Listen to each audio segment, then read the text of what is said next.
اس لیے کہ اس قدر تھوک کے بھاؤ جھوٹ بولی جا رہی ہے، اس طرح لوگ جھوٹ بولتے ہیں۔ علامہ والحفیظ اسی مملکت سعودی عربیہ کے اندر یہ ان کے پورے گرو گھنٹال، ان کے جتنے بھی بڑے بڑے لوگ، چاہے قاری طیب ہوں، چاہے مولانا ابو الحسن ندوی ہوں، چاہے بڑے بڑے لوگ جتنے بھی آئے ہندوستان میں بھی، یہاں آ کر کے دعائیاں دیتے ہیں محمد بن عبد الوہاب رحمۃ اللہ علیہ کی تعریف، توصیف اور ان کے منہج اور ان کے فکر اور ان کی سب کچھ مملکت کے اندر آ کر کے تعریف و توصیف کرتے ہیں، بلکہ یہاں آ کر کے یہ کہتے ہیں کہ ہمیں وہاں لوگ وہابی کہتے ہیں، وہ جاہل انہیں وہابی کہتے ہیں نیاز فاتحی کی بنیاد پر۔ لیکن یہ کتابیں انہوں نے جو اردو زبان کے اندر اور باقاعدہ لکھی، اس کے اندر عقائد اہل سنت کے نام پر یہ جو ہے فخر المحدثین مولانا خلیل احمد سہارنپوری کی، جس کے اندر عقائد و علماء اہل سنت دیوبند، جو سرفراز اکیڈمی دیوبند یو پی سے چھپی ہوئی یہ کتاب ہے،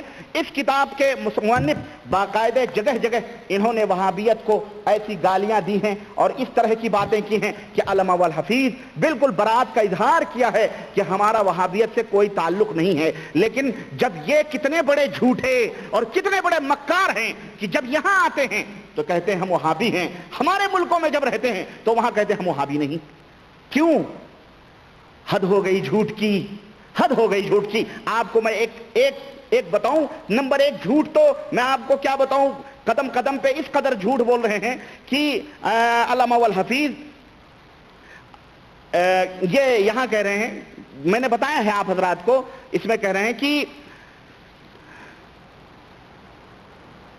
کہتے ہیں کہ ہمارے زمانے میں عبد الوہاب کے تابعین سے سرزد ہوا۔ عبد الوہاب کیا ہے؟ علامہ شامی نے اس حاشیے میں فرمایا ہے کہ جیسا کہ ہمارے زمانے میں عبد الوہاب کے تابعین سے سرزد ہوا کہ نجد سے نکل کر حرمین شریفین پر متغلب ہوئے۔ ان کا نام عبد الوہاب نہیں تھا، ان کے باپ تو کبھی نجد سے نکلے نہیں، ارے ان کا نام محمد بن عبد الوہاب تھا۔ لیکن خیر کہتے ہیں کہ دشمنی میں آدمی سب کچھ بھول جاتا ہے۔ کہتے ہیں حرمین شریف سے نکل کر حرمین شریفین پر متغلب ہوا، یعنی حرمین شریفین کو اپنے قبضے میں لیا۔ اپنے کو حنبلی مذہب بتاتے تھے، مگر ان کا عقیدہ تھا کہ بس وہی مسلمان ہیں اور جو ان کے عقیدے کے خلاف ہو وہ مشرک ہے۔ استغفر اللہ، استغفر اللہ۔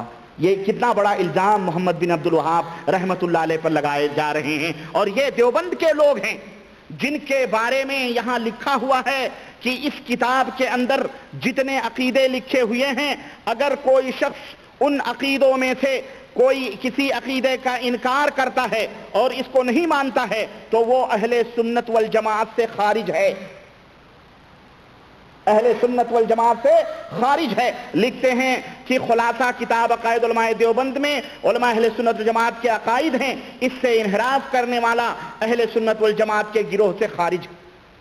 اور اسی کتاب کے اندر یہ لکھتے ہیں، جیسا کہ میں نے آپ کو بتلایا ہے کہ جناب علی کہتے ہیں کہ عبد الوہاب جو تھا وہ کوئی شخص بھی ہمارے کسی سلسلے مشائخ میں نہیں ہے۔ محمد عبد الوہاب کے ماننے والے ہمارے مشائخ سلسلے مشائخ میں نہیں، نہ تفسیر میں، نہ فقہ میں اور نہ ہی حدیث میں۔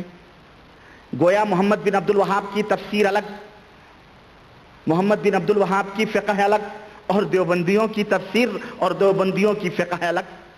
یہ بتاؤ، اگر یہ بات یہاں کے علماء مشائخ کو معلوم ہو جائے، جو لوگ یہاں آ کر کے اپنے وہابیت کے دم بھر بھر کر کے ڈالر لے کے جاتے ہیں، چندے کر کے جاتے ہیں، بھیک مانگ کر کے جاتے ہیں، زکوٰۃ کے پیسے لے جا کر کے اپنے دارالعلوموں میں جا کر کے اپنا کھاتے پیتے ہیں، بتاؤ اگر ان کو پتہ چل جائے تو یہ کیا ایکشن لیں گے ان کے خلاف؟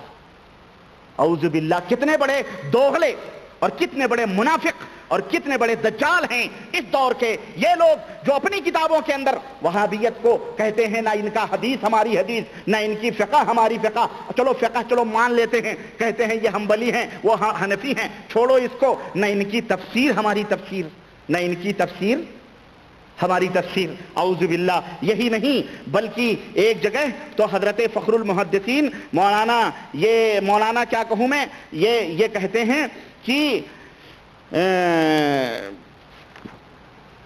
کہتے ہیں کہ شیخ المشائخ مفتی صدر الدین دہلوی کا ایک رسالہ تصنیف ہوا، کس موضوع پر؟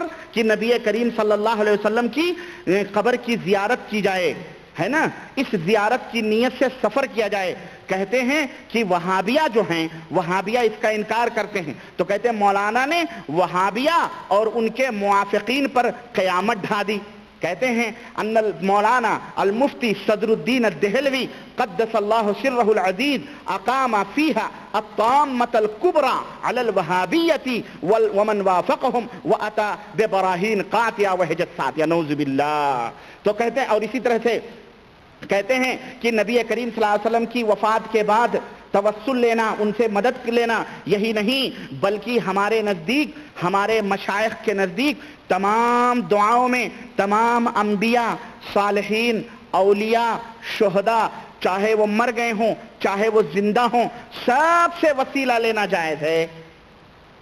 سب سے وسیلہ لینا جائز ہے. آپ کسی دیوبندی سے پوچھو کہ یہ بتاؤ جو ہمارے بریلوی حضرات وہ بھی حنفی ہیں، آپ بھی حنفی ہو، وہ جو جا کے مزاروں پہ وسیلہ لیتے ہیں، بابا ہمارے لیے دعا کر دو، حضرت غوث پاک کے صدقے توسل میں، داتا گنج حجویری کے تختے توسل میں، برہنہ پیر کے صدقے توسل میں، خواجہ جو ہے کیا کہتے ہیں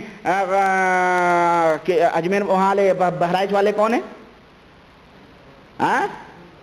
بالے میاں، غازی میاں، بالے میاں بھی نام ہے ان کا، باجی میں کنوارے ہی مر گئے تھے بیچارے، ہے نا، ان کے صدقے توسل میں. یہ تمام سب گویا بریلوی حضرات جو کرتے ہیں وہ آپ بھی کرتے ہو، تو پھر اختلاف کس بات کا ہے؟ پھر دونوں آپس میں ہاتھ کیوں نہیں ملا لیتے ہو؟ غرض میرے